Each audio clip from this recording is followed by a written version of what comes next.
I want you to know something, that the Hebrews were in bondage in Egypt, and they were in poverty because they were in slavery. But God heard their cries as they were going through whatever obstacles and difficulties they were going through. And he went and touched Moses that had made a mistake and had killed a man, had been in the desert for 40 years, and used Moses to go back and speak to the Pharaoh and let his people go. And once they left, they didn't just leave. God didn't let them leave empty-handed. They got the gold and the silver from the Pharaoh. In other words, the wealth of the wicked was stored up for them. And when they went out on their journey, every time they ran into adversity or problem or difficulty, God always showed up. When they didn't have water, he told Moses to tap on the rock. And there was water provided for 3 million people. I want y'all to just imagine this. This is how awesome our God is. There's no limitation with God. No matter what you are experiencing right now, you may be in the wilderness place. You may be coming out of bondage or coming out of prison.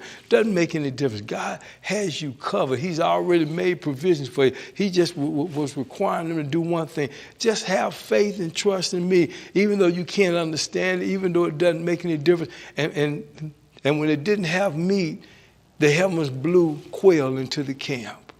Everything that they needed was provided.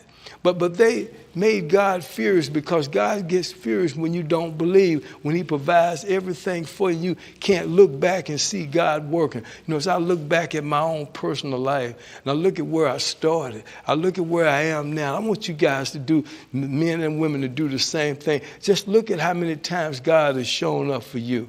Same way he showed up for these Israelites. He says this: there was no limitation as to what he would do for them. That when they left as slaves, the wealth of the wicked was stored up for righteousness. They took the gold and silver that the enemy had and left and went in the desert. And some of them looked at the promised land and could never get to the promised land because they just couldn't believe that the promised land was coming, because they were going through different adversities and facing all kind of obstacles. I guess you could say they were walking through the valley of the shadow of death, just like we do sometimes when we're going through something and we're looking at the problem more than we look at the solution. Then God can't move, because as a person thinketh in their heart, so are they. And then you limit God because you don't believe. I talk to so many people every day that see problems in their lives, and they believe that those problems are all that there is. And the ones that believe that they can get past it, the ones that trust God and believe, God always shows up right on time, just like he did for these Israelites. But some of them had to die in the wilderness because they didn't trust God. Some of them were walking around the promised land looking at it, seeing all the promises of God and getting blessings when they were going through, but they just could not see themselves being victorious. I want you to know, for 40 years, a group of them had to die off before the blessing came. There were 2 that were left, and that was Joshua and Caleb. And they had faith when God told them to go up and look at the promised land. They went up and looked at it, and they claimed it.